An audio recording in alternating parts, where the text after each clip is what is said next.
রে বন্ধু কেমন আছো? আরে বন্ধু ভালোই আছি। পরীক্ষার প্রস্তুতি কেমন? পরীক্ষা প্রস্তুতি এমন চলতেছে, এটা দুনিয়া সবার কল্পনার বাইরে। কেমন?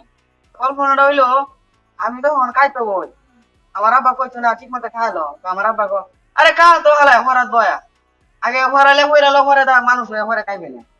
আরে মানুষে হরে খা বন্ধু। না।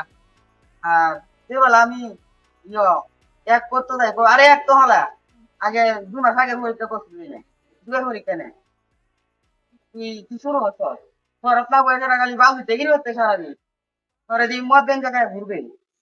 রুল তো এক শিওর। আরে এক শিউর তো ঠিক আছে, আমার রুল এক তো ওই বই মতো ঘরে তো তুই ঘর তো হতে আর এক হইতো না। ওরা হরতে ওরা হরতে পরে জানটা সবাই কয়লা। ঠান্ডা কইলে একটু হইতাছে। এবার আমি ওয়াশরুমে যাই, তখন আমার আব্বা কো কিরে হইছে শেষ হইছে পড়া কুম্বা লাগবে। আমি কই আব্বা আদ দাও বাইরে লইছে, অঙ্ক আদ দাও হইছে না, তোর কারে আদ দাও তো হলা তোমার আদ দাও হইছে না, আগে হইরালো মানে 2 মাস পরে আদ দেবে নাই। আমি অঙ্ক কি মন সুখে আছি বন্ধু বুঝতে পারছো? এই না হলে আপনার